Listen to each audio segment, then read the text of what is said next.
रंगबोइन भाग्यक्क अमर comrade रूपी अक्क अमर comrade विजय अमर comrade इटबा अमर comrade कोसा दादा अमर कामरेड बिहार दादा जोहार अमर वीरुलक्कु जोहार अमर वीरुलक्कु प्रेमन बयलारा ఈ రోజు రోడ్డు ధర్మారం గ్రామము మిడిదొడ్డి మండలము సిద్దిపేట జిల్లాలో కామ్రేడ్ రంగబోయిన భాగ్యక్క అలియాస్ రూపీ అంతమయాత్రలో భాగంగా ధర్మారము గ్రామానికి వచ్చినాం ఈరోజు.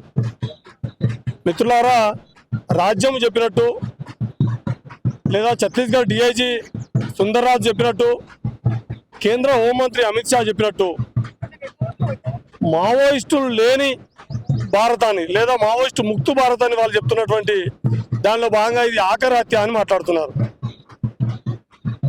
మాకు తెలిసి బుద్ధిజీవులు ఎవరైనా జ్ఞానవంతులకు ఎవరైనా ఈ మానవ సమాజము అనేక మార్పుల గుండా ఇంత దూరం ప్రయాణించింది. నాడు బానిస సమాజంలో బానిసల తిరుగుబాటుకు వ్యతిరేకంగా బానిస యజమానులు కూడా క్రూరమైన హత్యలే చేసిర్రు. అప్పుడు కూడా బానిస యజమానులు బానిస సమాజం శాశ్వతం అనుకున్నారు. కానీ బానిస రాజ్యం కూలిపోయింది అనేక పోరాటాల తర్వాత. ఆ తర్వాత వచ్చినటువంటి రాజ్యాలు రాజులు కూడా శాశ్వతం అనుకొని తమ వారసులకే రాజ్యాలను అప్పచెప్పారు. కానీ ఆ రాజ్యాలకు వ్యతిరేకంగా రాచరికపు కుటుంబాలు చేస్తున్నటువంటి ఆకృత్యాలకు వ్యతిరేకంగా ప్రజల తిరుగుబాటుతోటి రాజ్యాలు కూడా అంతరించిపోయినాయి. ఈ రోజు మనం ప్రజాస్వామ్యం అని పిలువబడుతున్నటువంటి మన దేశానికి ముందు కూడా ఓ ఈస్ట్ ఇండియా కంపెనీ వచ్చి ఆ తర్వాత బ్రిటిష్ ఇండియా రూల్లో భాగంగా ఈ దేశాన్ని వందల సంవత్సరాలు పాలించినటువంటి చరిత్ర కూడా మనం చూసాం. కానీ రవి అస్తమించని బ్రిటిష్ సామ్రాజ్యం కూడా తోకం ముడిచి ఈ దేశాన్ని వదిలి వెళ్ళిపోయినటువంటి పరిస్థితి, ఈ స్వతంత్ర సర్వసత్తాక గణతంత్ర రాజ్యం కొనసాగుతున్న పరిస్థితి కూడా చూస్తున్నాం.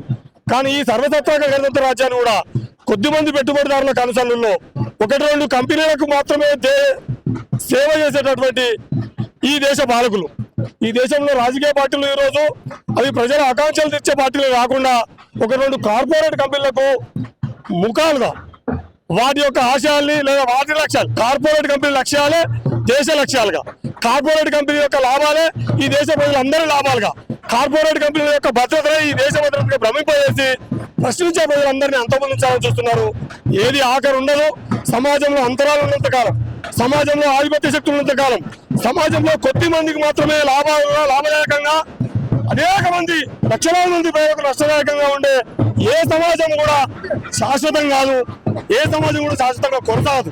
ఖచ్చితంగా ఈ ప్రయాణం, ఈ మానవ సమాజ పరిణామం ప్రయాణం అంతా కూడా ఆధిపత్య శక్తులకు, అకృత్యాలకు, మానవాళికి వ్యతిరేకంగా పోరాటం జరుగుతూ వచ్చింది.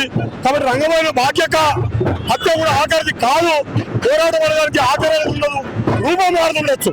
ఒక కాషాయం ముసుగులేసుకున్నటువంటి కషాయకుండా చెప్తున్నట్టుగా అలిగిన డ్రెస్ ఉండకపోవచ్చు, కిట్టుబ్యాగులు ఉండకపోవచ్చు, చేతిలో AK-47 ఉండకపోవచ్చు. కానీ ఖచ్చితంగా ఈ ఆధిపత్య శక్తులకు వ్యతిరేకంగా ఈ మనుషులు మనిషిగా దూరం నిరాకరించి కొద్దిమంది కార్పొరేట్ శక్తులకి ఈ మొత్తం గైడ్ సంపదను తాకట్టు పెడుతున్న తీరుకు వ్యతిరేకంగా పోరాటం దోపిడీ రూపం ఎట్లా మారిందో పోరాటం కూడా రూపం మారుతుంది. రూపం మార్చుకున్న పోరాట శక్తులు ఖచ్చితంగా ఈ ఆధిపత్య శక్తులు అంతమయ్యే వరకు అంతమనేది ఉండదు. మావోయిజానికి అంతం ఉండదు, ప్రజా పోరాటాలకు అంతం ఉండదు. ఖచ్చితంగా ప్రజా పోరాటాలకు విజయం సాధిస్తాయి. అంతిమమైనది ఎప్పుడు అంటే ఈ మానవ సమాజంలో అంతరాలు తగ్గినప్పుడు మాత్రమే, ఈ మానవ సమాజంలో అసమానం తగ్గినప్పుడు మాత్రమే నిజమైనటువంటి అంతం భావిస్తూ జోహార్ అమర వీరులకు వర్ధిల్లాలి.